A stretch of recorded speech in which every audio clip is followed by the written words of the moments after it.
Hello, my name's Colin Crithers, and I'm a student reporter and broadcaster at the University of Iowa.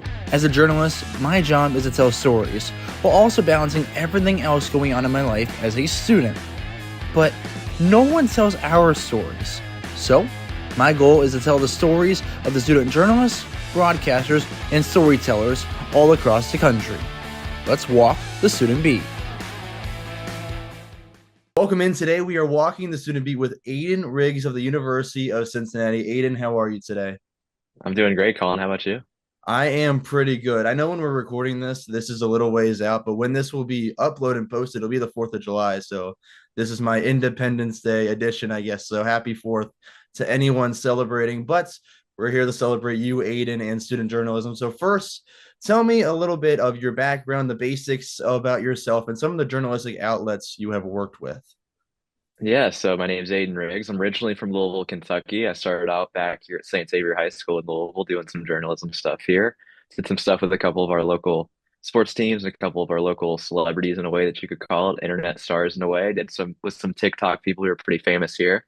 That's how I really got involved though with journalism. Then I got to Cincinnati, got heavily involved with Bearcat Media up there. We're one of the student media outlets up there. My main thing now is play-by-play up there as I'm the sports director for Bearcat Media. We do everything though journalistic that you can think of. We send people to every on-campus game that we've got. We only missed about 2 games last year, and they all were around Christmas because no one was really on campus around that time. So we make a big deal of covering every single Cincinnati thing that we can.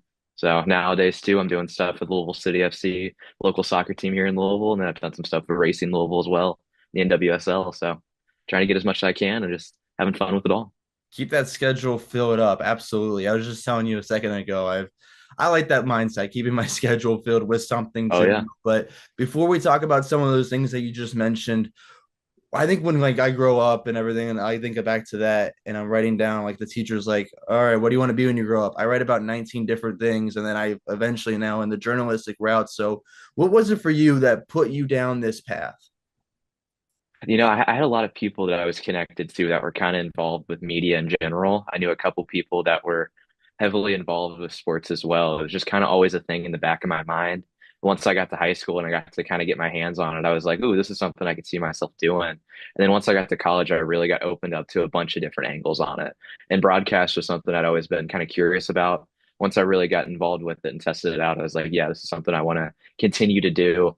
And now that I've had just a bunch of opportunities come up, I've just fallen in love with it and kept going. But as you said, I went through a bunch of different phases. I'm on my second major too in college, so I really was all over the place. Kind of third if you count the one that I was originally applying for in Cincy too. But it just takes time. I had to figure out what I wanted to do, and now I feel like I'm on a pretty good track.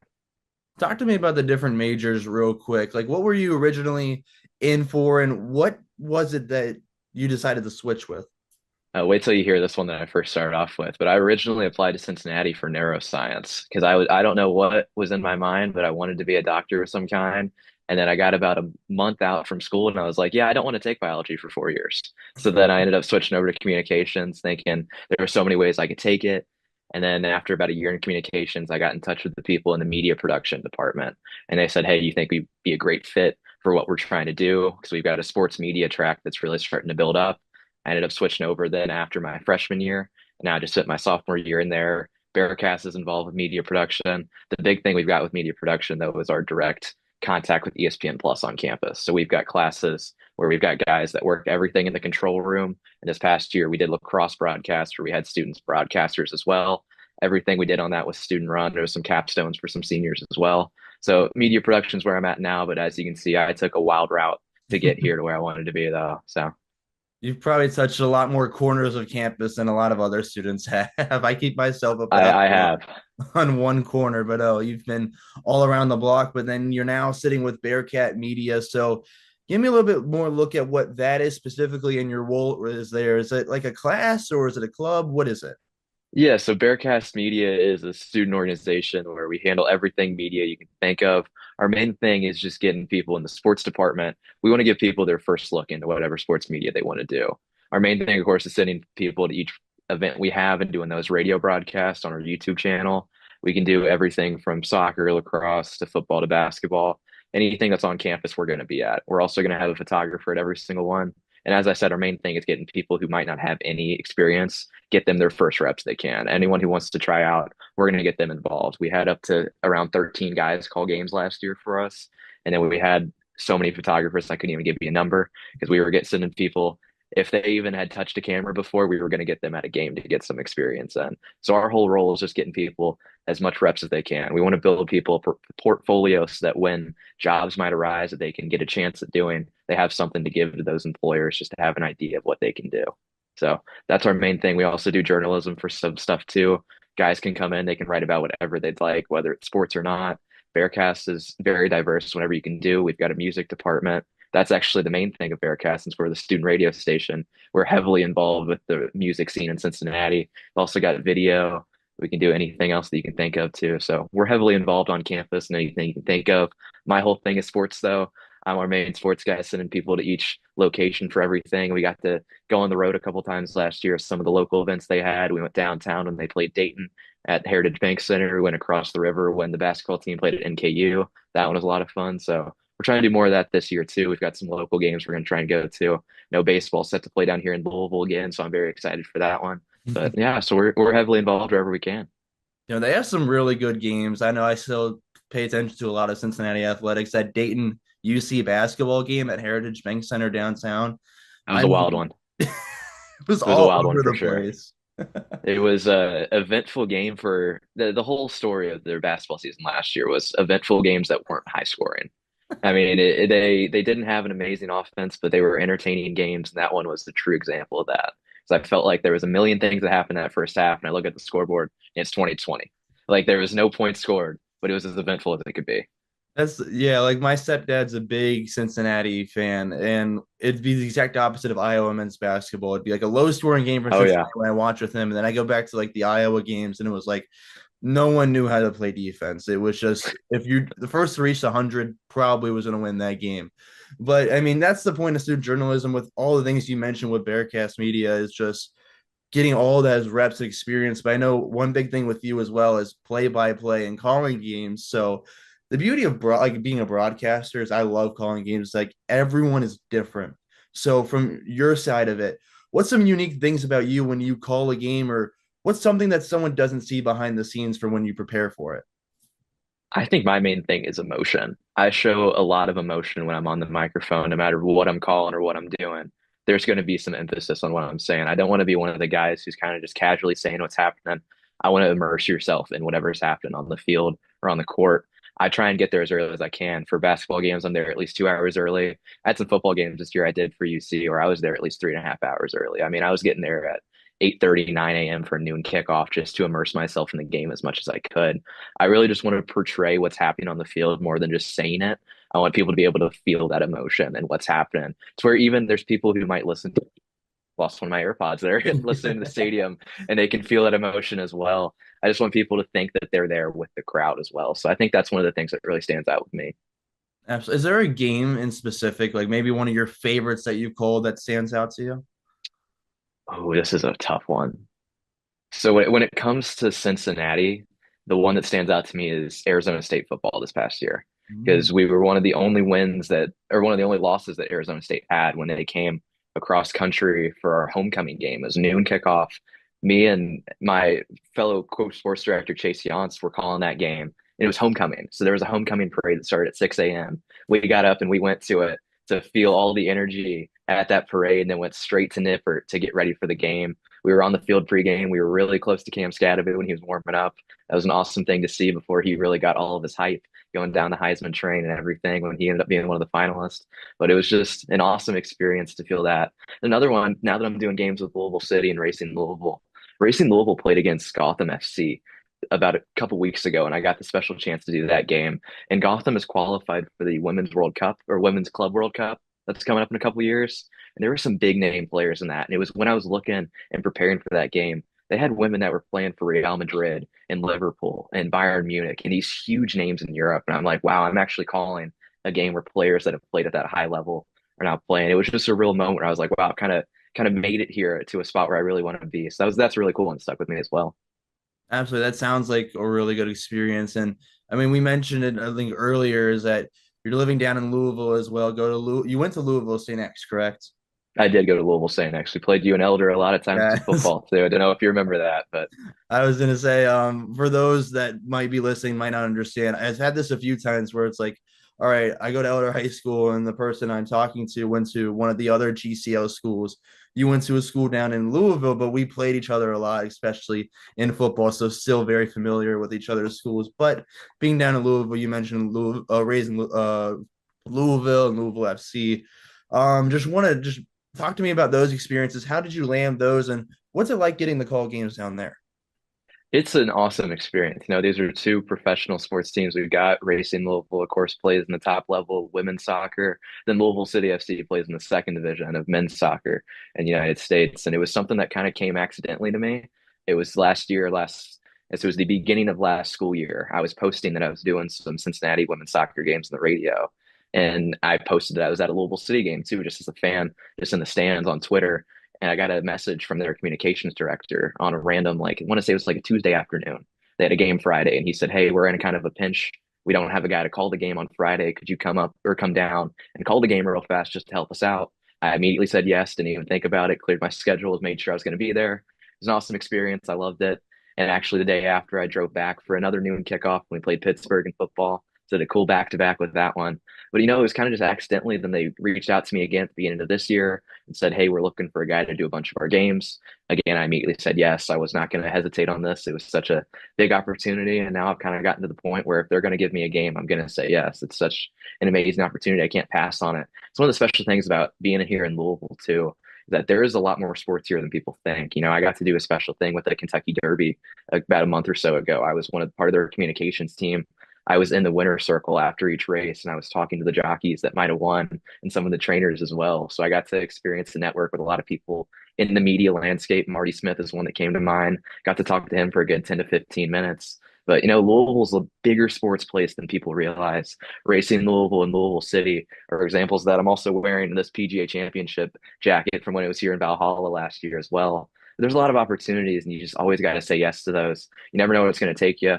That first Louisville City game I did really shows that. Now I'm being their main guy, doing every game they've got in the radio. I'm gonna do that throughout October and hopefully make a deep run to the playoffs in November as well. So Yeah, I mean, those are a lot of really cool experiences. I've always known that with Cincinnati, they make a lot of really cool connections. But I want to ask about raising Louisville real quick because you've seen both the men's side and now the women's side as well. And it's such a growing, like, professional league. What are some things that you notice that are different about calling that sport and being involved with such a major league? the thing that's special about soccer specifically, and this kind of correlates to both of them, on the radio is not an easy task by any means. Because soccer on the radio, there's not many field markers that you can point out, so you have to be very descriptive on where in the field they are. Louisville City is on the left side, pushing into the attacking third, something like that. It's not quite like in football where there's a 15-yard line that you can say they're going across, or in basketball they're outside the arc or something like that. Soccer is very unique in that way. The thing that I think has been really special with specifically doing some of the women's games is, like I mentioned earlier, the huge names that are involved in it. You've got players that people don't really realize these are some of the top 20 teams in the world playing here in the US and the NWSL. Players coming over from Europe to play in this league is really special. And it's a great opportunity for people to see some of the top sports in the world here in a city like Louisville. Cincinnati was trying to get an NWSL team. I was really sad they didn't get it because I know Caitlin Clark was actually involved with that ownership group. I'm still holding hope that they do get it down the road. But it's a great opportunity. You mentioned women's sports are really building up. See what the WNBA is doing. Even in college women's sports, you mentioned the Iowa women's basketball team and the impact they've had. We're really excited for Cincinnati's women's team this next year. We've got a great recruiting class. They were top 10 in the nation. Katrina Merriweather is putting together a great squad. The Alexander is one of the top 5 recruits in the nation from the Cincinnati area, and they got her to commit there. I'm really excited to call some of their games next year for Bearcats, but women's sports are on the rise, and I've really been excited that with Racing Louisville, I could be involved with it somehow because it's a great game to call. The energy in those games is very special as well because you can feel it on the field. It's got a little bit extra pace compared to some of the other games I've done. You can tell it's a top level league because of that. No, I mean, being involved with some of that growth just feels incredible. Yeah, you mentioned the Caitlin Clark thing with the ownership group. I was very surprised at first by that, but was excited because I was like, Cincinnati, really? Like, all right, come on. Like, he connected to my hometown as well. But I mean, with all the things you're doing there, I kind of want to go back to the winner's circle for the Derby. And you mentioned talking to some of the jockeys that may have won. Was that like interviews for social media or just conversations to set up for something else? What exactly did that look like? So my exact title is I was the Churchill Downs notes team. So I was working with their communications department directly. My brother-in-law is actually their head of communications there at Churchill, and he knew that I wanted to get involved somehow. Horse racing is not necessarily my thing because I'm not very familiar with it, but as most people probably aren't. But an opportunity like that, I just can't pass up. My exact role is I was going to go in to the winner's circle and talk to the jockeys and the winning trainers after the race, get quotes that we had put in the press releases. So I'd get everything that you could think of. I would just take my phone, I would record it, ask as many questions as I could. Some of the big jockeys like Jose Ortiz were one of the big guys I got a couple times. Bob Baffert, I got to interview one time as well. It was a big name you might have heard of before. Brad Cox, I got right after the Kentucky Oaks as well, which is the fillies, which are the female horses running their version of the Derby the day before. That was an awesome experience. But, just getting involved as much as I can and getting exposed to different areas of journalism as much as I can, especially when I'm 20 years old, getting to an event like the Kentucky Derby where NBC is covering it. You got outlets from all over the country coming into Louisville. I'm getting that same experience as they can, just getting it as involved as I can be is really awesome and really enjoyed it. It's really stuck with me. It was a fun experience that I keep talking about all the time I can because it was so much fun.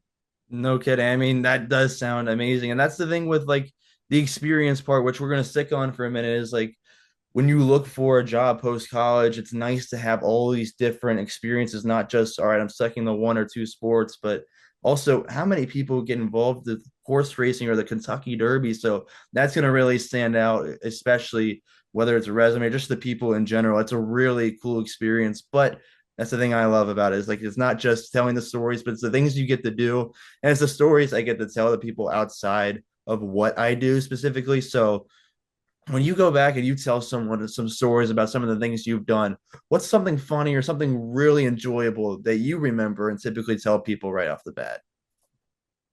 Ooh, this is an interesting one. The There's a couple games where we had some of the fun moments I've had just going with the team to places. The football team played at Miami of Ohio this past year. We got to go there, and I've got a ton of friends that go there. So one of the special things that got to happen was we were walking around the field pregame, and I hear my name being yelled from the student section in Miami, and it's a bunch of my friends from back here in Louisville that hadn't seen me in over a year, and I'm wearing a full suit on the sideline. They're just yelling stuff at me, messing with me. It's the people that I get to meet and some people who might not have been aware that this is what I'm doing that I'm now getting to see when I'm traveling around. I think of the people who didn't know I was doing Louisville City until I posted a couple clips from doing that. And I'm getting texts from random people saying, "Hey man, how are you doing this? Like, how did you get to a professional league already when you're 20 years old?" It's just showing people that like, hey, these jobs are there.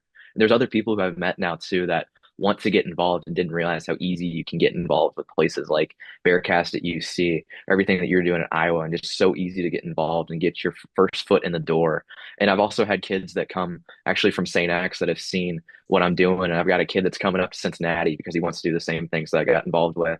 He was doing some things down here and he wants to keep doing what I'm doing in Cincinnati. So I think it's just those connections I've made with people who I'm either meeting for the first time in the industry or even people that I've known that weren't really aware that this is what I'm doing and they're seeing everywhere I've gone. I think those are some of the coolest moments that really stuck with me. Yeah, I mean, start the broadcast pipeline from St. X down there up to Cincinnati, take over Bearcast Media. Why not? Why not, Why, right? why not? Why not? Aren't they with that Miami Cincinnati rivalry though? I just got to check. Aren't they discontinuing that for football? So there will not be the game next year, and then they're going to play one more in 27 at Paycor downtown Cincinnati, and then that's going to be the last battle for the Bell. So got to make sure they win that one so the Bell stays in Cincy. But yeah, I'm disappointed it's going away. It's definitely a move that Cincinnati doesn't want to have to play a home and home as a Big 12 team with a MAC school. But I kind of wish that they found a way to keep it alive in some way. But we'll see what happens. Never Yeah, know. it does feel very unfortunate. It's one of those things that with like college football changing, it's kind of weird. It's like, all right, you want to play the opponents that'll help you like down the stretch when it might be close to getting a playoff spot, but also rivalries are fun. You want your fans to be happy They and are. have fun with it. I know, like, I had a few friends who were on the Bearcat football team this year, and they were like, this is one of the more fun games to play in all year, despite them being a MAC school. And I mean, Action's fun, right? Who doesn't love action? Who doesn't love action? It's peak football. Like there's nothing like a Tuesday night in Akron, Ohio, where it's 30 degrees. There's nothing like it.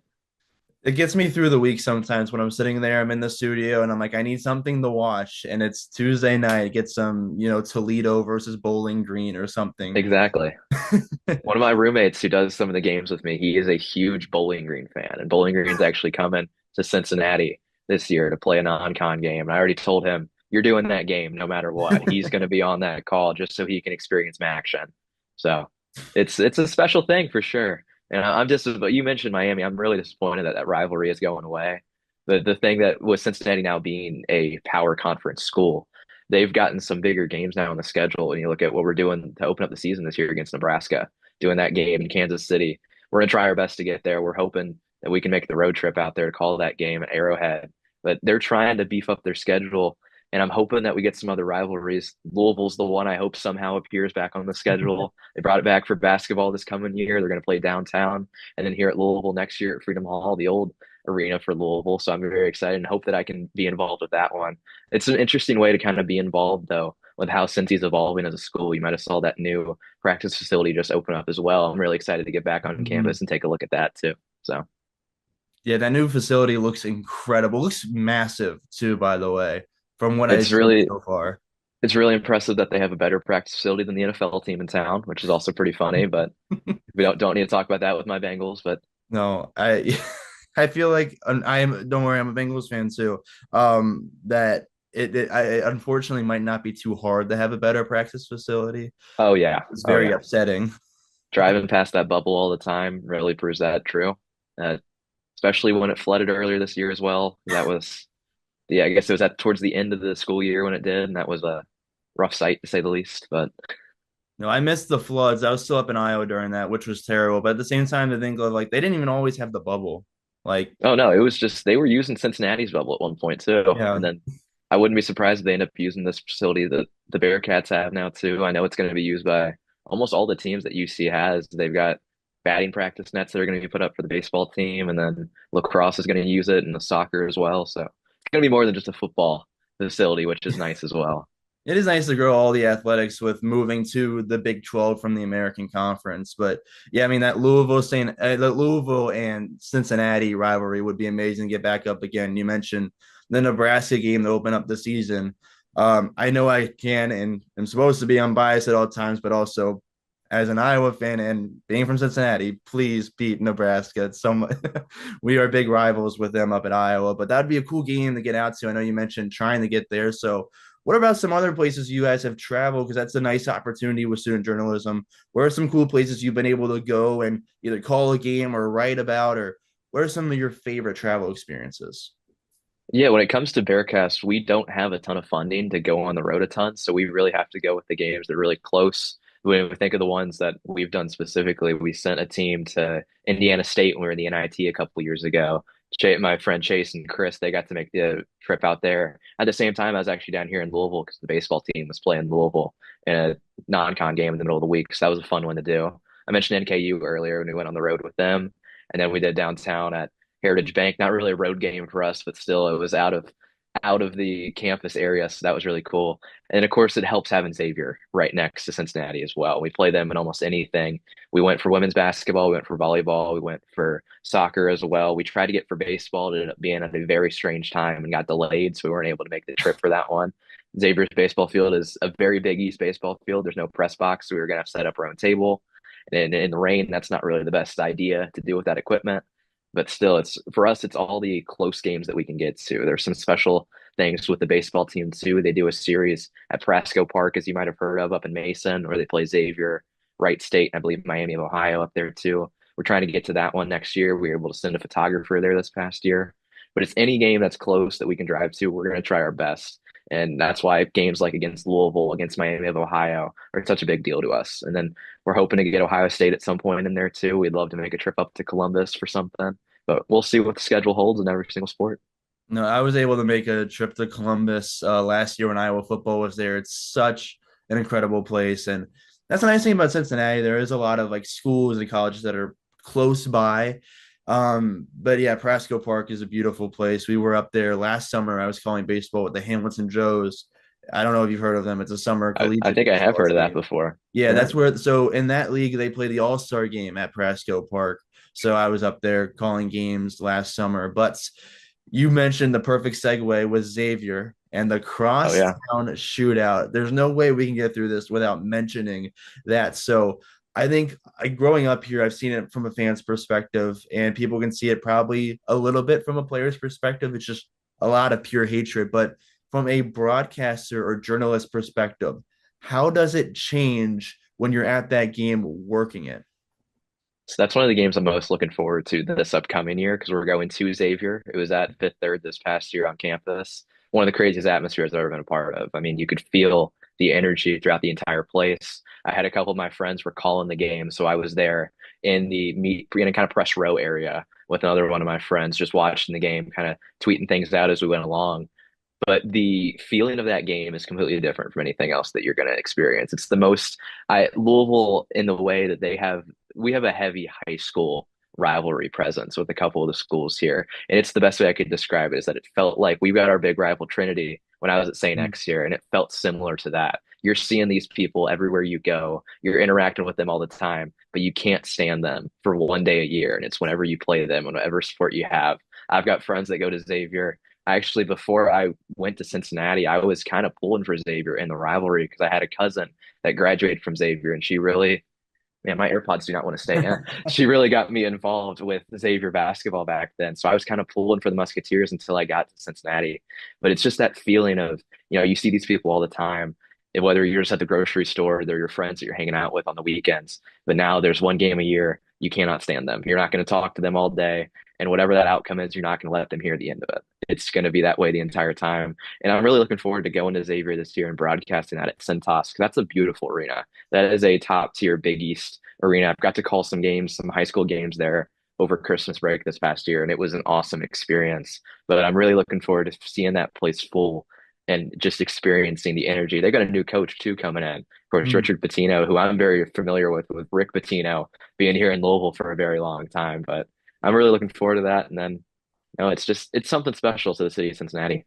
Yeah, the crosstown shootout is amazing. Really hyped up and a huge day, as you mentioned. And yeah, I remember filming a few games in the Cintas Center when I was in high school, and I think it's probably one of the best, like some of the best lighting and best setup arenas to film a basketball game. And I completely understand that it was beautiful to be there in person. Yeah, that's gonna be a Yeah. great game again. I've brought up my friend Chase Yance before Yeah. earlier today. He formerly played Division III basketball at, I believe, Earlham College in Mhm. Indiana, and we got to call some of those high school games together. And we walked out on the court pregame, and he just took a look up and said, "Yeah, this is completely different from anything I ever experienced." Because the lighting in there, as you said, it's really cool, and they've got that back wall where the student section is. When you're standing at the free throw line looking at that, I cannot imagine what that feeling would be. And I know I'm talking up our rivals here, but it really is a cool experience to be in that arena, and I'm looking forward to it.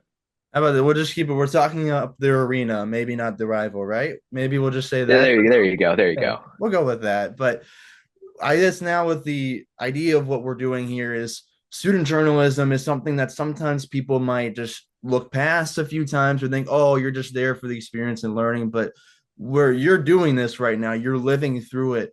When you, from your perspective, and when you tell someone this, why is student journalism so important for people to pay attention to? I think that's what I said earlier, is just getting your foot in the door. You got to figure out a way to get involved, and student journalism is the easiest way to do that. The easiest way to get your name out there. I've met so many people just from going to these games, introducing myself to some of the guys who do it full time, and I've gotten some special opportunities doing that. And I think a big thing is just getting your name involved. I post everything I do, whether it's on Twitter, Instagram. I'm trying to get more involved in LinkedIn as well. I'm still easing my way into that one, but I'm figuring out how to post there, but I'm just putting my name out there. It's you got to figure out a way to get involved somehow. And student journalism is the easiest way to do it. With what we do at Bearcats, we're going to take anyone who wants to try. You're going to get an opportunity. We can't guarantee you're going to be on the biggest game we have of the year, but you're going to be involved in somehow, whether you're a freshman or if you're a fourth year that just wants to do it for fun. We're going to find a way to get you on a game, get you on the mic. You can write for us if you want. We're going to get you on the field taking photos if you like as well. We're going to figure out a way to get everyone involved and just get your foot in the door. Figure out a way for you to get your name out there for people to see. Absolutely. And I think the other part with student journalism is like in the professional world, this is your main focus. You're doing just this 24/7. This is your main job. But as a student, you got to balance classes and any other responsibility you may have. So, how do you best balance the two worlds? That is a very tough thing that I've especially figured out now that I'm the director and I have to figure out, how I'm getting people the equipment, make sure I'm getting their passes submitted for each game. It's really just planning out time management, planning out everything in your day to make sure you get everything you have to get done. And I'm going to have a new challenge this year as I'm the only sports director we have. We've moved from two to one, so I'm going to have a little bit more work than I might have had last year, but I'm really going to be ready for it and just plan out everything I can do, try and take it at my own pace. Don't push myself too hard. If I need a break, I'm going to give it to me. Just make sure I can rest when I need it as well. So just handle everything at my own pace, make sure I get everything done now and just plan it out as much as I can. Absolutely. I think like because we were both mentioning earlier, filling up the schedule is fun and everything, but having a break is nice too. I was mentioning on a few episodes back, I was talking to a kid named Adam Avin from Syracuse, and we talked a lot about mental health and how important it is, especially in this spot here in student journalism. So good to mention that there on your part. So nice thing with us as well is like we're going into a new year for we're the same year. We're going into new things. We're both going to be directors of our respective um outlets as well. So, what is something you're looking forward to getting out of this next year for you? I would say it's just getting, honestly, even more experience. I mean, I just can't wait to get back in the booth up in Cincinnati and just trying to get as much as I can. We've got some teams that are really improving and just the entire athletics program. Soccer team's really on the rise. Football, I'm hoping and praying is a little better than they have been in the past couple of years. Basketball has got a brand new look that I'm really excited for. Only like one or two guys coming back from last year's team. Mentioned women's basketball earlier. It's seeing those new teams and being involved with them and just continuing to get in touch with as many people as I can. And as a director, I'm really looking forward to improving our broadcast because in the past we've just done straight audio and stuff where you're on YouTube, you're seeing a screen that says what's happening. I want to get more involved. We're trying to get in touch with some of the local businesses to try and get some ads to run so we can get a little bit more funding as well, since funding can be a little tough in the college that we're in, just trying to figure out ways that we can send us more on the road a couple more times. I'm really looking forward to being involved with ESPN up there again because in the fall I'm planning on doing some more stuff in the control room like I did this past year. Took one of the classes where I was doing replay and graphics for some of our lacrosse and baseball games. So that was a lot of fun. But I'm just really looking forward to getting more involved, getting as much experience as I can. Of course, I still got all these Louisville City games I'm going to be doing throughout the school year as well. So I'll be coming home a lot, getting able to see my parents, things like that, see my family that I haven't done in the past couple of years when I've been up there for a long time. So I'm really looking forward to that because I've got niece and nephew down here that I'm really looking forward to helping getting them involved too, just having fun seeing them as much as I can.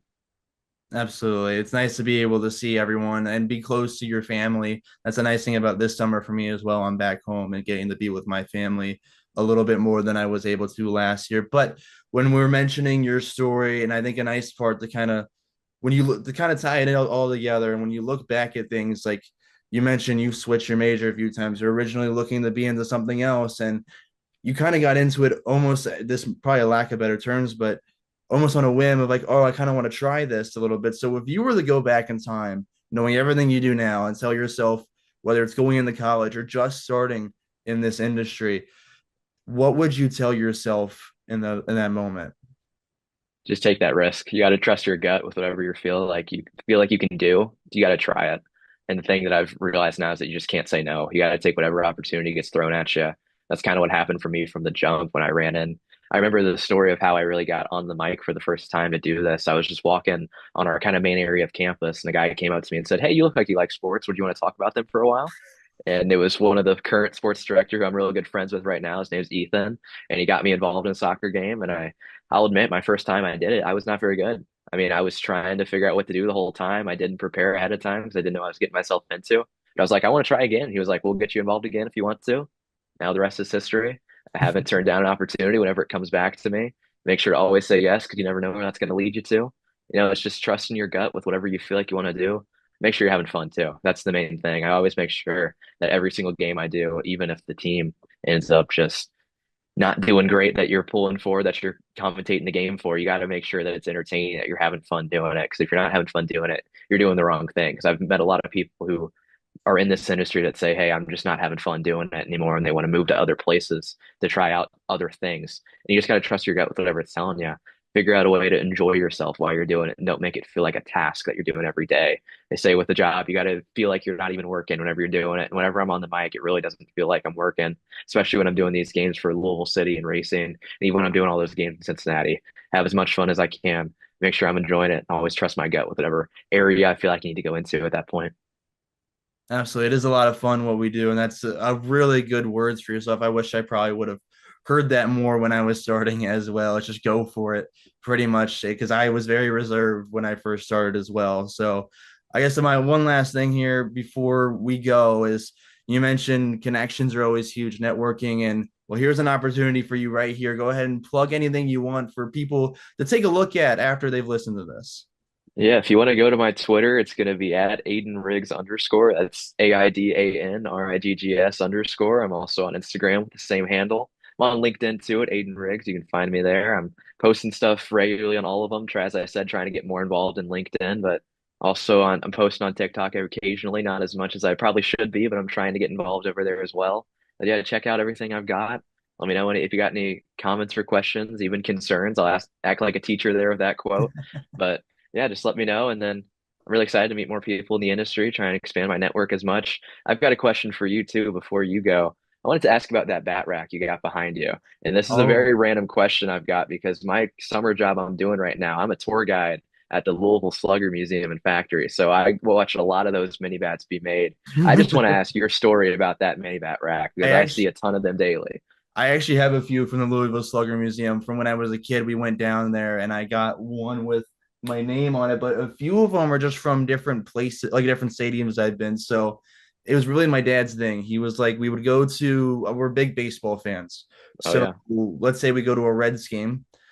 Like one of the early ones we went to growing up, he went and got a mini bat because I mean, it was kind of fun for us as kids to have and play in the basement with a mini bat and a softball. But then we had a few of them. We would go to a new place, like, all right, let's get a mini bat from here as our souvenir.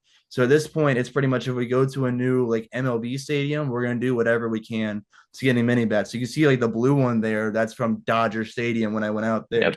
Or I haven't been there, like I've kind of been there. There's an Oakland one on the end. I've been by it. But I mean, it's just from a bunch of different stadiums. And then I have a few just from being a kid, whether it's a Reds game or just from the Louisville Slugger Museum. I think I got two of them there at that point.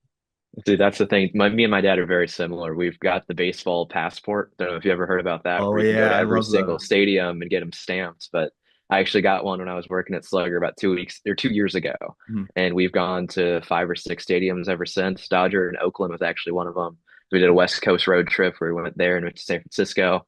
That was a lot of fun. We're going to Boston in about a month or so. We're gonna hit Oh, Fenway for that one. But that's one of the things I love hearing that too, because that's just another connection that we have. Because me and my dad, that's one of the ways that we've really bonded over the past years is baseball, being huge Reds fans and then traveling across. We actually, when we were in Dodger Stadium, saw the Reds play, and that was really cool because being able to be there in red in a sea of blue was an experience for sure. But the Reds got two wins when we were there. Ellie De La Cruz hit a home run. I saw Joey Votto's last home run ever at Dodger Stadium too, and I didn't realize that at the moment, but about a year or so when he retired, I was like, "Yep, that's one I'm going to remember for sure." So that's just a really cool thing. I had to ask since I'm working there. So I figured at least absolutely. one of them was a Louisville Slugger bat. So I appreciate it. No, and I remember, yeah, Votto was probably my favorite player growing up. You mentioned going out to San Fran. The one place we could not get a bat at was San Francisco. So we got this ball there instead. you It was go. backwards on the camera, but I mean, it looks like you got like the bridge, the skyline, and then the logo. It looks nice, but See, one of the things I've done is I get the ice cream helmets at all of them. So I've got one for each place I've gone to. I've got all the minor league places we go to too. I've got that because I've got Mhm. one from Louisville, of course. 'Cause I've gone a ton of games here. I went to Nashville for a game, and then we went to Bowling Green for a game too. Just because being in the area, it's so close, might as well visit them. I'm gonna try and go to as many as I can. I do love baseball. It's probably not my favorite sport to broadcast, just because I don't think I have the talking for baseball, because it takes a certain tone, especially for the radio, where you got to fill a lot of air. Yeah. And I'm not as conversational as that as I probably could be. I want to get better, and I still have a lot of fun doing it, Cincy. It's probably not my future career path though, but I love doing things at Slugger because I've gotten to meet some fun people. I got to meet Governor Andy Bashir not that long ago when he stopped by. Ronald Acuna Jr. was in town to rehab and he stopped by. the entire Gwinnett Stripers. So just the people I'm meeting there is a lot of fun. It's preparing me to being a tour guide. I'm just talking. I'm doing what I'm doing on the microphone. I'm talking to a group of people, and it's putting me literally in front of the people. I'm not just being on camera or on the microphone. It's exposing me. I'm calling it exposure therapy, making sure I'm talking in front of these crowds of 60 plus people. Just really fun doing it too. So that's just another thing where I'm just trying to keep, my technique up throughout the summer in special ways. No, that's the nice thing about working like other jobs is like, all right, I'm doing something that's not journalism, but I can still get a lot of my journalistic out attributes through it. So like with the baseball thing, I work down as a ball boy for the Cincinnati Reds, and I just sit That's there talking awesome. to people as much as possible, trying to pick up conversations wherever I can.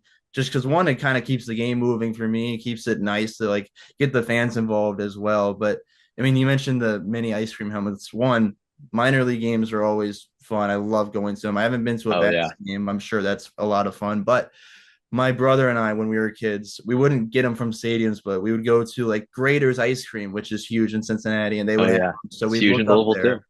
We would look up there and like, all right, which team do we not have yet? All right, you get this one, I'll get this team or whatever. And we tried collecting all 30 teams. I don't know if we got all 30, but we probably got pretty close to it.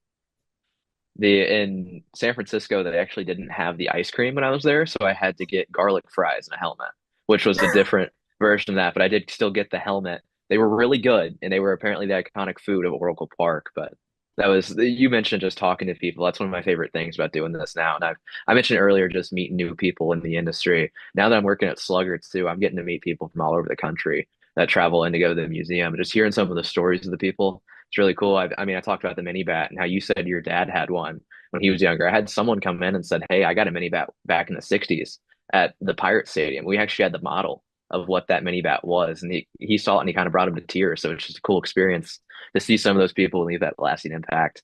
And I love doing it on the mic too, because I'll have people, someone walk up to me and said, "Have I heard your voice before somewhere?" And they'd heard an ad with my voice on it for Louisville City because it's got a clip from one of the games where a goal was scored. So that was just a really cool moment too, where people are kind of recognizing my voice now doing that. So love pointing that out. That is an amazing point, right? That's got to feel pretty good too, walking around like, okay, maybe, yeah, I am being heard out there as well. It made me feel like I'm not just doing this for no one to listen to. There's always someone out there that's got it on. I was talking to my boss at Louisville City. I call him my boss at Louisville City, but the guy who kind of schedules me was the guy who used to do all their games. And he said the moment he realized that there are people listening to him was he went to Jimmy John's and he made an online order with his name. And the guy who gave it to him said, "I know your name because you call the Louisville City games and we have it on the radio here and we're working just as background noise." And he was like, "This is the ultimate way to realize that people are actually listening is that you're going to Jimmy John's, picking up your online order, and the guy working's like, 'Hey, I remember you and I remember your voice.'" So just a cool thing to realize that there is someone always listening to you, whether you realize it or not. Oh yeah, and it's nice to be connected to the community as well. Just knowing that that impact is there is really, really awesome. Yeah, I mean it's a special thing for sure, and I'm loving doing it in Cincinnati too, just meeting the people because there's some guys that work full time for some of the outlets up there that used to work for Bearcast actually. So it's cool to see how they've taken everything they did with Bearcast and kind of steamrolled it into whatever they're going to do for a local outlet of some kind. We got guys with the local TV stations up there, and I see it with all of our guys too. I mentioned we got like 13 guys that would have called games last year. We've got guys that are spread out across the country right now doing stuff in the summer. I mean, we've got guys in North Carolina calling games for some baseball teams out there. Got guys in Cleveland that are doing soccer up there too. We've got Cincinnati people doing soccer. Also got some guys at some local stations up in Cincy. It's just really cool, especially since I'm the director that's scheduling all of them to see where they're going and seeing how Bearcast is just getting all over the place. So we're loving kind of seeing where everyone goes. I always tell people if you got a feeling for it, you got to apply. And you never know what's going to happen. That actually paid off for a couple of the guys going to North Carolina. We got a guy too. One of our old directors is now the secondary guy for the Florence Yalls up there in Northern Kentucky. So that's a big one for us that we love to shout out too. So love seeing where all the guys are going and the impact they're having all over. That's ones you have to shout out. It's a really fun minor. It's independent league, but it's a really It fun minor is. league team. They do a really good job down there with the Florence Yellows, and of course, who doesn't love the water tower mascot? I love explaining that Exactly. to people that don't It's know. kind of terrifying if not ready for it, but I love going past it every time I'm going to Cincinnati. And I always joke about it with my girlfriend too. I think she's tired of me always saying Florence y'all in a Southern accent whenever we drive past it, but I've But got you to do have it just because it's Kentucky. I mean, I have to. You have to. I feel like it's just you have to say it when you drive by it. I don't think I've ever drove by it and not said it. It's the same Exactly. I as mean, like when I drive north on 75. Do you know about Big Butter Jesus? I have heard of that before. I remember Every when I was playing hockey here for our high school at St. X, we would play a ton of teams up in Cincinnati. I remember driving past that one day and I got a text from one guy who was like in a couple cars behind me and said, "Did you just see that thing?" And I knew exactly what he was talking about in that moment. So, the big old massive touchdown Jesus oh that yeah. is now, well, I like to better call Big Butter Jesus since it was struck by lightning and burned down years ago. Have you ever heard the song for it? I don't think I have. That's where that name comes from. It's very dumb, but pretty it's a good laugh. It's pretty Yeah, funny. we're talking about Cincinnati, and you brought up graders earlier. What Mhm. are your thoughts on Skyline? I love Skyline. Good I answer. All I right. kind of had to get into it a little bit, and when I describe it to people, because up at Iowa, no one's really had it. My roommate had been to Cincinnati before for like a baseball tournament in high school, but didn't get a chance to stop at Skyline, so he knows about it, and I'll talk to him about it, but he hasn't like tried it. So I'm like, all right, chili, don't. It's like it's not the same exact thing. It's hard to It's not a describe. chili.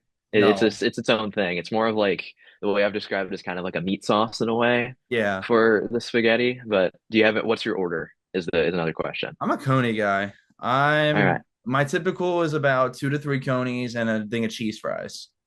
All right. Okay. I'm more of a I do a three-way, and then sometimes I've been introduced to a chilito within the past year, which is the burrito with the spaghetti and the chili inside of it. So that's I definitely recommend that. It's an experience for sure the first time you have it because it's a unique with the tortilla. But I've liked getting some of the guys that come in from out of town that I get to meet with the media, especially the Arizona State guys. They come in for almost every single sport that we have.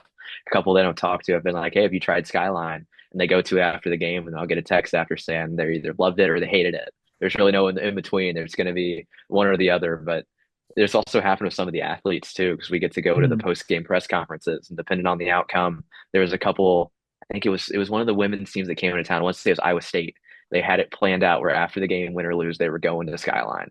And I asked them like, "Hey, what was your order going to be?" And it was Audie Crooks, and she said, "I'm getting a five-way," and she already knew about it, and she was really excited for it. So I was really excited for that one.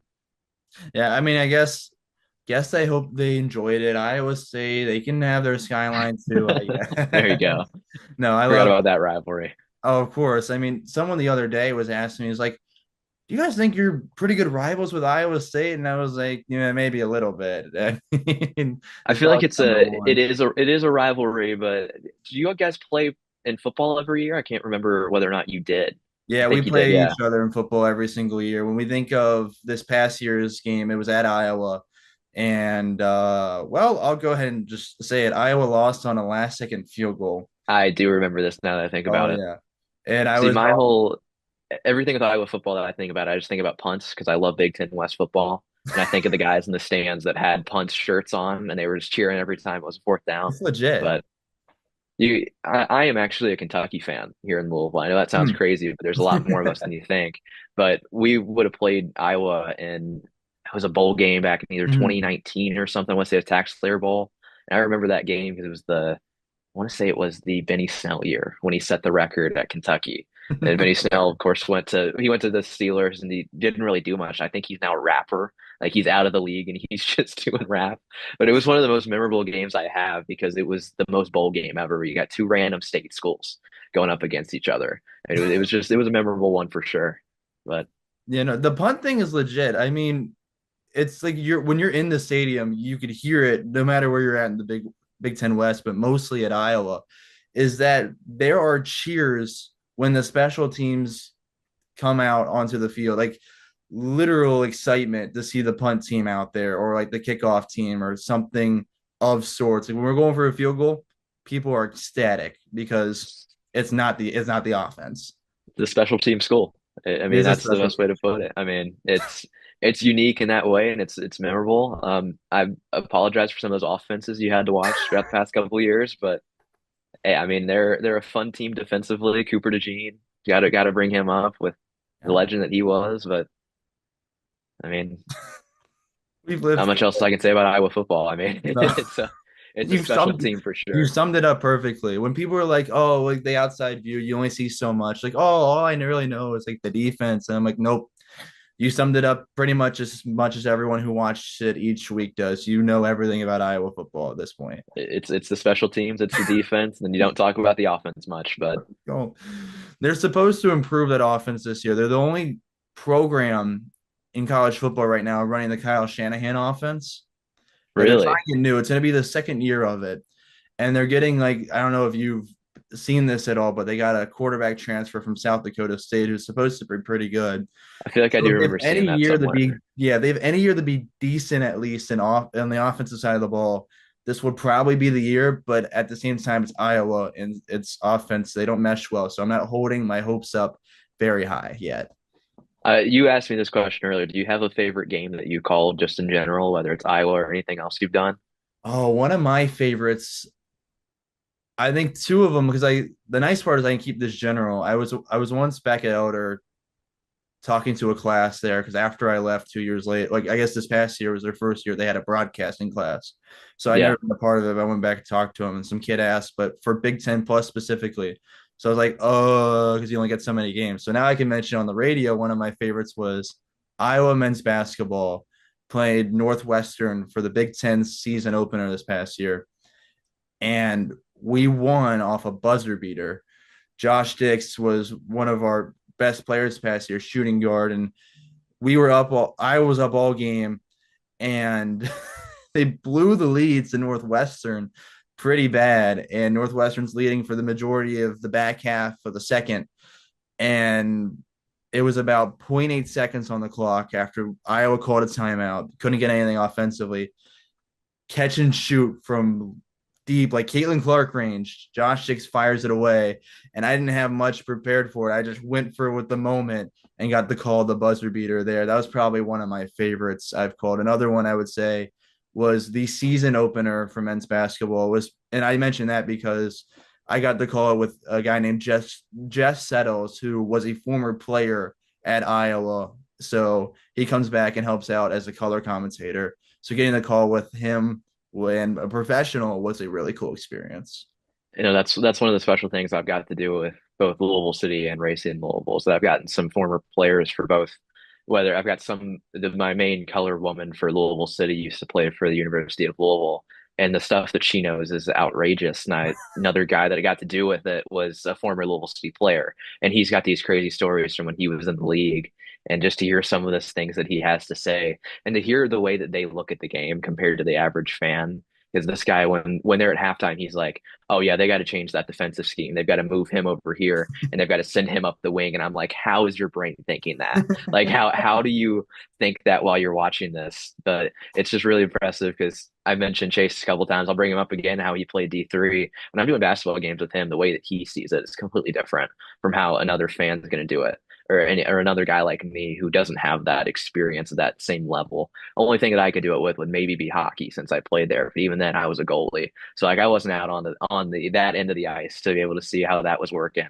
But that's one of my favorite parts is learning from the people that you're calling the games with, especially those guys who have played professionally and know what they're talking about. I mean, that's just one of my favorite parts.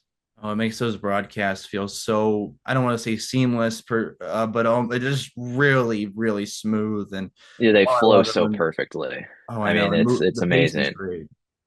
It really is. I mean, I love one of my favorite things too is that when it comes to radio, I love throwing it to color. I probably throw it to color a lot more often than people might usually because I think that the color provides so much more when it comes to telling why things are happening.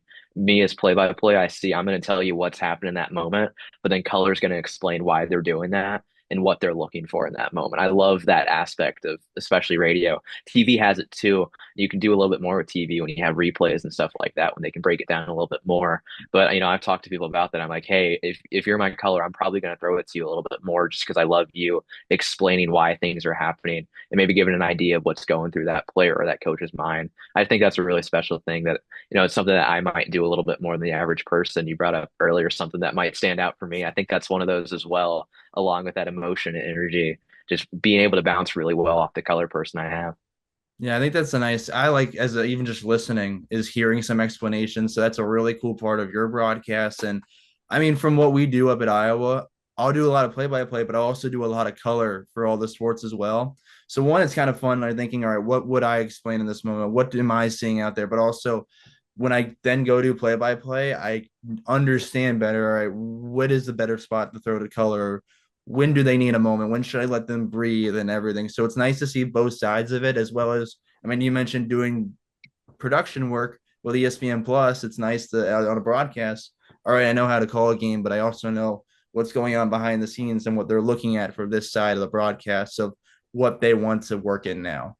No, definitely. I mean, that's definitely 100% with what I was doing, replaying graphics, especially because, the guys love to bounce off of whatever we're showing. If I can cook up a graphic real fast that gives something of what's going on and have the guy want to put it up, it's a great feeling there, knowing that you kind of got that guy's back and having that idea there. Because when I was doing lacrosse games, I don't really know a ton about lacrosse, and I was having to do color for some of those, and I really was comparing it to both hockey and soccer, since I know so much more about those sports, but having the people in the control room who've got your back with things like graphics or replays, like it was a great feeling to be able to call for a replay on that last shot, be able to break it down with what I think the player's looking for. But as you said, just having each other's back in an entire production, that's a huge deal. And that's something that really is a big deal to us, especially in Cincinnati at ESPN Plus. So we're always bouncing off each other, making sure that everyone's ideas get heard, make sure everything that we have that we think can fit into the broadcast, make sure it gets in as much as we can because we want to improve it and make it as immersive as we can, especially since it's ESPN Plus. And a lot of people look over ESPN Plus games in that way, just like how, Big Ten Plus, it sometimes can get overlooked for the network games. These ESPN Plus broadcasts are still a big deal, especially to the players and the people watching. We want to make them as best as we can. No, it is so important to the players. I've gotten a lot that come up and say, yeah, we'll go back and watch for film the broadcast version of it instead of like any other version, which was Yeah. interesting at first, but then it made sense because they're listening to everything. They're seeing some other angles of stuff. So they'll watch the ESPN Plus or Big Ten Plus broadcasts as well. And I learned that when I was interviewing one of Iowa men's basketball players. And he was like, yeah, I was going back. I was listening to a broadcast and I was like, oh God, please tell me it was all right because that was me on it. I was the one on play by play for it. I was like, please tell me it went all right. The thing that I've realized too, talking to some coaches, is that they listen to the announcer and that they will listen to both the color and the play-by-play guy. And they sometimes the I've had one coach tell me the color person saw something that they never saw and ended up changing their scheme in the next game. And it's just an interesting thing because that you truly are involved with the game when you're on that broadcast. And I know some people at Bellarmine, you might have heard here in Louisville, the college, they play the ASUN, they're former Division two, now Division one. They won the ASUN tournament a couple of years ago, couldn't go to the tournament because of that transition period. But I'm really good friends with their head coach now, Doug Davenport. And he said, yeah, we'll listen to the broadcast itself and we're going to feed off of what that color guy's giving us too, especially when we're scouting teams. Because that color person, when you're looking forward, can give you kind of a clear look into what this team might be doing scheme wise with whatever it's their offense or their defense. I just think that's really cool, the impact that those announcers can have on the game without even realizing it. I think that's more impact than most people realize, maybe more than I realize. That's really cool to hear there because, I mean, yeah, you truly are. People were like, all right, you're done with your playing days or you want to be involved in sports, but how much of an impact you have? No, it's legit. You are still involved to a very high level there. But I mean, when we talk about the production side of being on both of them, you mentioned cooking up some graphics. Is there a favorite one you brought up? Because I know the nice part with it is you can have some fun graphics in there as well. The one that came to my mind, Kansas State had I don't know what the term would be. I'd have to let me look up if I can find its Instagram. I want to say it was the turnover goat, where whenever they'd have a turnover for women's basketball, they would hold up this goat on the sidelines, and we had a graphic of this picture of this stuffed animal goat, and we put its Instagram on it, and the announcers just had a blast doing that, and we were showing it on air. It was we cooked it up in maybe like 10 minutes because we looked up a photo of it. It was one of them that's really stuck with me. And then there's just some other ones where we've got random things in there. We found a bunch of the baseball players' favorite foods, and we were able to put them on like a breakdown because we had a mustache package at one point because there was a ton of mustaches in the crowd. And then we ended up finding the players' favorite foods. That was one of our more off the rails broadcasts, if you would, because I think it was a blowout. But I think of those moments too because I just had so much fun making all of those things. Just baseball, you've got a lot of creativity because it's a long game in college baseball. But even with basketball, we can show some creative flair, especially with those women's games where It might not be the most highest scoring game. We want to make it as fun as possible, though. I'm gonna have to look up the turnover goat to see if I can find this, but it's a it was a fun one for sure when we were making that. Yeah, you're not just keeping the fans entertained. You got to keep yourself entertained back there too.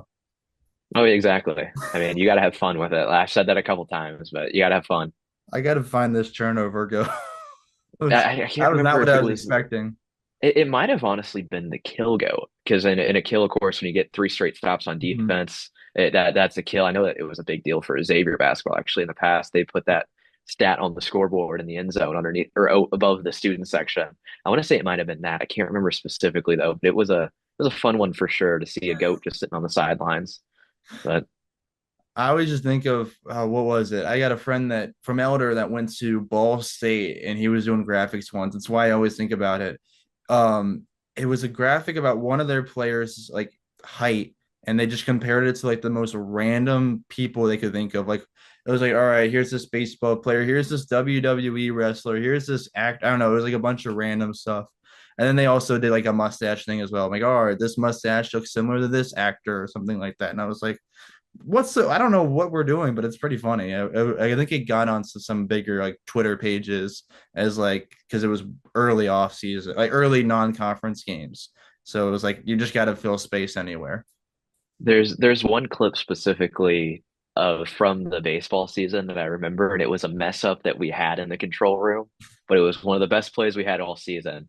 And it ended up getting posted by both MLB and like ESPN because it was such a big play. It was Donovan Oh, Ford, who was our center fielder. You might remember this clip that I'm talking about, but our technical director at the time pressed the wrong camera and put the Bearcat's face up while the ball's in midair. And Donovan Ford makes this Willie Mays type catch in center field and it gets picked up by all these outlets and all the comments are like, why are we showing the Bearcat mid play? And it was just a perfect moment, but everyone's just dying laughing in the control room when it's going on because the clip ended up being really good too, and that was one of our special ones. It was all student run, so we didn't have anyone that's a full-time worker for ESPN on campus doing that, and it ended up going in the capstone of one of my friends up there, and she was really excited that the Bearcat still made it in on this huge play. So that's one of them I love bringing up too. Is just because it shows where we're able to laugh it off too when something bad happens there and ends up still being memorable.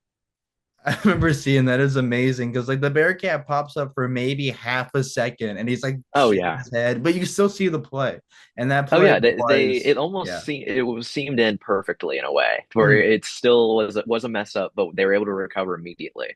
It was really impressive. But I don't know what the Bearcat was doing either, being in front of the camera while the play's going on. But classic Bearcat thing. But we joke about the Bearcat all the time because he's trying to get into the mascot Hall of Fame, but he's just the Bearcat. That's all I can say. Just Bearcat. No, I remember like seeing that clip like everywhere with the Bearcat, and then later it was like I think it was Cincinnati's baseball page posted it, but they cut out the like half second where the Bearcat was. They did, and I was really disappointed because I wanted to repost it on my story and tag the Bearcat. But no, it is what it is. Some people like the Bearcat more than others. We were some of them that did, but all what it is. It was too long without seeing the Bearcat. You had to give him some love. That's what it was. He is a running joke between us, especially at Bearcast, because we had some experiences earlier in the year where we saw him in like three different places at one time. And we were like, well, how can the Bearcat be in three places at once? Like he's all over campus for hyping up this. It was the preseason basketball game we did against Ohio State, and he was trying to get people Oh, to go to it. And he was literally in three places, and we're like, how is this working, guys? Like, what's going on here? But he's a funny mascot for sure. he's a character. I like how they still have a lot of fun on like the social media too. Like I don't know how many other mascots have as much fun as the Bearcat does messing with people on socials. I actually made it on the Bearcat social for one of the football games. I want to say it was either the Houston game we played, but when we're not calling the game, me and a couple of my buddies that have full season passes, we're just going to watch from the field. And Yeah. we were standing next to the cheerleaders because it's a Big 12 game. We want to be as close as we can to experience it. But the Bearcat came over and he was dressed as one of the Blue Men from the Blue Men group, and he Oh, had two of his handlers with him as well. And for some reason, he took me and my friend, and they all walked up to us, and we did the Spider-Man meme where we were just pointing at each other. And we pointed like that for a good 3 minutes, and a ton of people got photos of it. It ended up getting posted on his Instagram, and everyone's like, "Why is this happening?" And I got so many questions from people in the student section who saw it happen too. Like, how did you get in this scenario where you're doing the Spider-Man meme with the Bearcat on the field? But it's he's a gem. That's the best way I can put it. He's a special character for sure. Yeah, I think I remember seeing that picture. Now I need to go back and find it because I didn't realize it was you, obviously. I I really mean, gotta no go one. back and find that. It was me, and I brought up Chase a couple times. It was him too. I mean, we just fit in the picture so well, no one even realized it. But it was a fun moment for sure. That's one of my memorable ones, of just watching a game on the field. But it's an experience for sure. You know, the Bearcat's a lot of fun, and doing everything we do is a lot of fun as well. It's nice to be able to be so involved on our respective campuses and being like, all right, I'm in the know with this. I'm involved with this team, and I'm getting to call this game because I am one that loves being at as many athletic events as possible, and it's a good way to do it. Yeah, I mean, like I said, even if I'm not calling the game, I'm going to try and be there still, just because I love the feeling of being at a sporting event, any kind. That's why I love going to all the ballparks, whether they're major or minor league. And now that I'm at Cincinnati, where all of our stadiums are in the same place, they're all within 2 minute walk from each other. They're all in one block of campus because our whole campus is only like 7 blocks in a square squeezed into Clifton.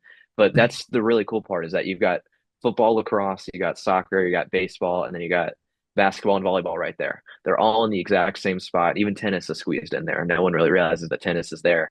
But it's just really cool how close they are on campus, because some places, whenever I talk to people who go to some of the bigger state schools, I don't know if that's the case in Iowa. I know it is at Kentucky. I know it is in Louisville. They're all spread out throughout the entire campus. We've got such a tight-knit campus for such a big school of over 50,000 people. It's really cool that they're all in the same place like that. And especially when teams are playing on the same day. So we've had experiences where the baseball team's playing a game for the regular season, the soccer's playing a spring game, and lacrosse is a game going on at the same time. And you're jumping around from all three to make sure you see all three happen. That's really cool about Cincinnati's campus, and we love sending guys to each of them. Some guys will do double headers too, if it's possible, with how close they are. We had a guy do a baseball and basketball game at the same time. That was really fun when we got to do that. But it's one of the special things about Cincinnati too. Yeah, no, and then I gotta ask real quick if there's a soccer and lacrosse match going at the same time, are they playing one of them? There's a field right by the baseball stadium, right? Is that where they're at? So you're thinking of Gettler Stadium, which is right next to the parking garage Yeah. at Cincinnati. So that is the soccer field now. Okay. Lacrosse actually plays at Nippert, the football Okay. stadium, and they switched over about 3 or 4 years ago when the American was really becoming a big deal in women's lacrosse, and now of course the Big 12 is. And that, if you haven't looked at that conference for women's lacrosse, I highly recommend checking out the teams in that, because it is the most conference realigned conference you're ever going to see. That is Cincinnati, Florida, James Madison. No, James Madison's still in the American, actually. They played him this year. Mhm. And then Colorado, Arizona State, and two California schools. So it is a complete coast to coast conference that makes absolutely no sense, but it's awesome that you get a matchup of UC Davis coming to Cincinnati. But they play over at Nippert, so that means you can get 3 to 4 events going on at the same time, depending on the time of year, because baseball will play fall games too. We had it was soccer, soccer at soccer stadium, baseball at baseball, and then a volleyball game going on. And we've got crews at all three of them broadcasting the games and taking photos. So that was a really fun one we got to do. And I'm looking forward to doing that this year too, because it gives us more chances to get people involved. Because if you got some guys that might want to do that volleyball game, then you're going to have an opening on that soccer game for someone who might not usually do it. So that's just, I love when that happens, because you get more people involved that might not usually get it. So it's just a special thing about Cincy. Yeah, just a nice opportunity to get your foot in the door and go call a game, whether it's a sport you're familiar with or not. I remember getting a lot of reps with field hockey, women's field hockey up at Iowa. And obviously, I didn't know too much about field hockey when I started off with it. And it was one of the things you mentioned earlier with like, all right, I didn't know too much about, well, I think you said it was lacrosse. So I compared it a lot to soccer and hockey. So that I was similar to what I was doing with field hockey. I'm like, all right, I know not too many people understand this very well. Um, so how can I best explain it to myself and others? And I would compare it to soccer, or hockey, or basketball, even at times. I'm like, all right, here's what this is like, so to better understand it. I think that's a cool part of either side of broadcasting, color or play. I should have brought this one up earlier. We were talking about memorable broadcasts, but speaking of sports you don't know anything about, we got to do the dodgeball tournament that we hosted on campus. Yes. And I don't know if you know about Cincinnati dodgeball, but they are at the top of the nation. They are top four in the nation. There's also Ohio State was there, and they're in the top five as well. but we did not know a thing about dodgeball. And No. we were on the court broadcasting these games. So we had a camera and everything. Our cameras didn't work, so we had to use our phones. I was having to run on the fly to figure out how to get this broadcast up. And then they're throwing the balls and they're hitting the camera, they're hitting us like we're in play fully, and we're just having a blast. They had spreads for these games that the teams had made. We were shouting out, we were calling it Dodge Vegas to figure out a way to get that involved. I mean, we were having a ton of fun doing this. So that was one of my most memorable ones, no doubt, because we got to hold the championship belt after the tournament too, when Cincinnati ended up winning. But I mean, just when I think about memorable ones, that's up there just because we had so much fun doing that and throwing in random things to get into the broadcast because that was awesome. Yeah, college dodgeball is so much fun. I was seeing the way too early rankings came out, I think yesterday, if not today, when we were recording this, and I saw Cincinnati was ranked sixth in the country right now. They're up there, and I remember when I first got to campus, I actually went to one of their practices because they don't cut anyone. They take everyone. So you just go to the practice. And I realized when I got there and there's guys throwing 70 mile per hour of these rubber balls, I'm like, this is not made for me. I thought this was going to be a fun PE thing where we're just like having fun on one of the CRC courts, but it ended up being competitive and very into it. I mean, these guys are playing travel dodgeball. Like they are taking it serious, and I didn't realize that was a thing, but it's a special one we got to do. It's a full-fledged thing there. It's a full-fledged team for like those top teams are really, really good at it. And I don't know why it's a big thing in Ohio because you've I got don't Cincinnati, Miami of Ohio, Ohio U, Ohio State. I think Bowling Green's pretty good. And Akron was there too. They're pretty strong. I don't know what it has to do with the state of Ohio and being a dodgeball capital, but and growing up in Ohio, I couldn't tell you. Like when I went yeah, to I mean it's random. it really is. Like even in grade school, I think it was just because my PE teacher didn't want to do it, but we would never play dodgeball in like gym class or anything. We weren't really allowed to. And I think it was mainly because my PE teacher just did not want to. But in the state of Ohio, like didn't play it, so didn't have too much interest. But when I was growing up, we would play it, but it wouldn't be called dodgeball. It would be called something else because I think that to my teachers, it had a very bad like idea of like, oh, it's Um, dangerous and things like that. So I think they gave it a different name and it wasn't as intense, but it's a different animal in Ohio, apparently. I mean, I don't know what the deal is, but I've had a ton of fun doing it in that way. So yeah, no, I couldn't give you an answer to that either. Might need to look into it, but that is something there with all the teams they have in Ohio being up there. It's a random hodgepodge of teams too. When you look at the top 25 for dodgeball, it's like, all right, we've got Cincinnati, Michigan State. Here's Akron at the MAC. Here's this one school who typically doesn't play D1 with anything there's else. Cleveland State's up there too, like just random ones like that too. I mean, I think NKU was one of them that was playing in that same tournament too, and I think maybe Indiana might have been there as well. I mean, it was a wild array of Youngstown teams. State there. They might have been. I don't I know remember that if they're. I felt like they might have been top 25. I know are ranked, and I want to say they were. It was 6 to 8 teams in a weird pool play that we did. Cincinnati ended up winning, but to get have the to hear the ball fly past my head when I've got the headset on, and then to see it take out my phone on the tripod the clip of it is hysterical because right when it happens, me and the guy I'm calling with are like, okay, stream's dead. We're done here. Like we were just we had spent so much time trying to set this up. And they immediately hit the phone. Like, it was a rough sight, but we got it up and we got it running. Yeah, that's at least one of those broadcasts you can have a lot of fun with. Like, Oh sure, yeah. some games you want to take more serious, we still want to have fun with it. That one, let loose and just figure it Yeah, out. when we've got a basketball team that's coming in, I think of the what was it the Arizona game? That was one of the big ones we had. We brought Kansas to town too. Those are some of them. Okay, we're taking this as serious as we can because we want to get portfolio pieces. Yeah. Dodgeball, we do not care. We're gonna have fun with this. Like we're gonna get something that we can put in our portfolio for a fun reason. Oh Like yeah. that's gonna go in our reel and show some of the personality that we can show on the mic compared to as serious as we can when it comes to those basketball games. But it was something for sure. That's just when you remember what we did was fun. What we do, we can have Exactly. a lot of fun with. Absolutely. It's a fun experience. You got to have fun with it. I've said it a couple times. You just got to enjoy it.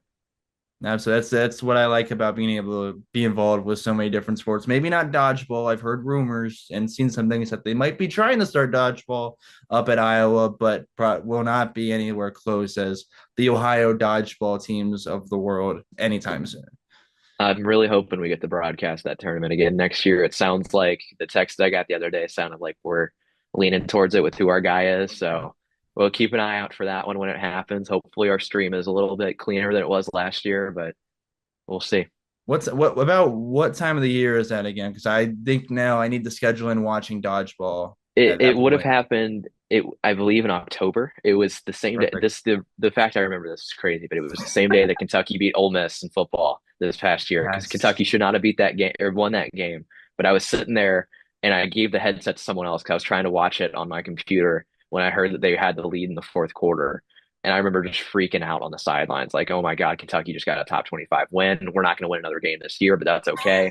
And that's how Kentucky football is at this point. But I don't remember when that would have been, maybe around like week 5 or 6. Sounds So I want right. to say in Yeah. October, around that area. But it's awesome. I highly recommend checking it out if you get the chance to around that time. But I mean, we were going from 9 to around 4, and there was games all day, and we were doing them all for just for fun too. But it was awesome. I'm putting that in my calendar now. I've got plans for October, and it's I'm watching dodgeball and football at the same time. I will be There you go. That streaming. YouTube TV split screen is going to be awesome. Oh my gosh, I love you, and I love how you can customize it now. I don't Yeah, know I if you wish have it or you could get not. an actual YouTube stream on there, but I don't think you could. But if you could, you could put some I dodgeball up wish. there. I don't know. I'll just set up like well, my computer and my TV, I guess, then, or wherever I'm at. I'll probably be in a studio somewhere. Let's be real. So I'll set up our like a monitor in one of our edit bays, and then my personal computer and watch instead There of you doing go. what I'm supposed to do. Get in your yearly dodgeball fix in that one day, and then you can watch the movie after. Oh, But it's a great movie. Okay. You know what? Actually, one thing I do is I'll like make a reference every now and then on a broadcast, and then I'll be like, all right, let's just have some fun. I'll be like, all right, do you know what I'm referencing? And a few of them have been from Dodgeball. And I did the like most obvious one. I did like dodge, dip, dive, duck, and dodge. we Um, said that a ton of times doing that one too, and then I hit my color guy one time with the bold strategy there, Cotton. Let's see what happens because that's one of my favorite ones from that movie oh, too. I But I hit that one once, and I'll be like, all right, do you know where that's from? And like two or three times that I've done it and asked, they didn't know. And I was like, I like had to put my hands on my head. Like, what do you mean? Like, we haven't watched Dodgeball. I had to make the recommendation live. I was like, all right, after this, go watch Dodgeball. I I'm trying to think.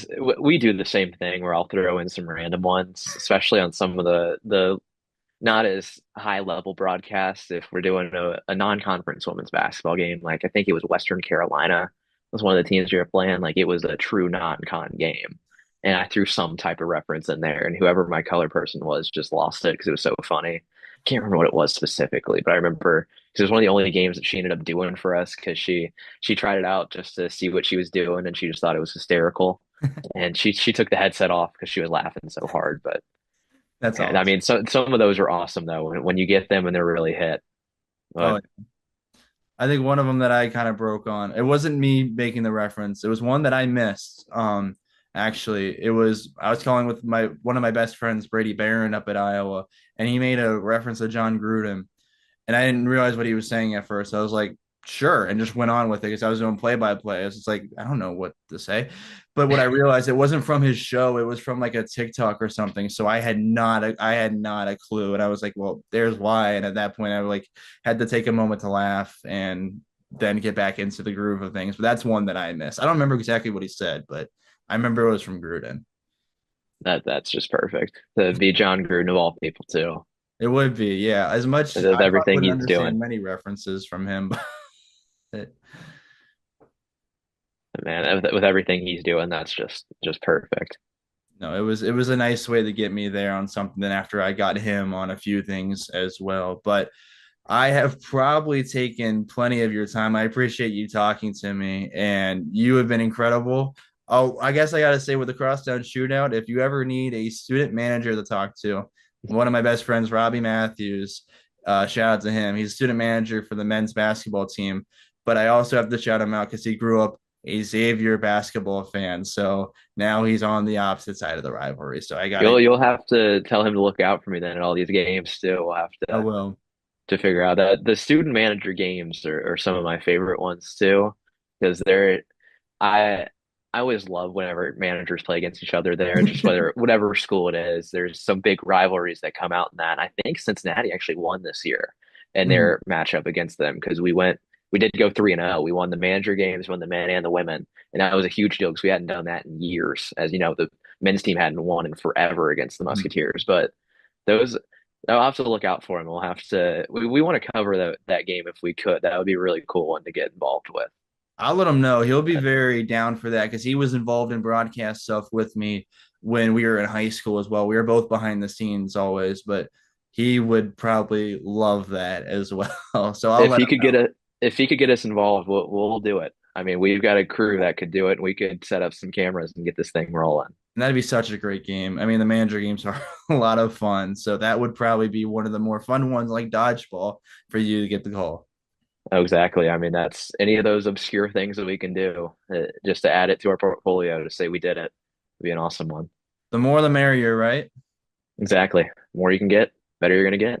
Absolutely. Well, again, I really appreciate you joining me on this. You're amazing. You're great conversation. And of course, you're going to be great this upcoming year. I'll make sure to link everything I can for you. Yeah, thanks for bringing me on. I'll make sure I follow you everywhere so that we can stay in touch as well. Thank you for doing this too. This is an awesome thing, getting so many students from across the nation involved and hearing different stories and different networking opportunities is always awesome. Thank you. I really appreciate it. We'll definitely stay in touch. And for everyone listening, enjoy the rest of your 4th of July. Thank you for listening to this episode, especially around this holiday. I hope you are or already have enjoyed all of your 4th of July celebrations.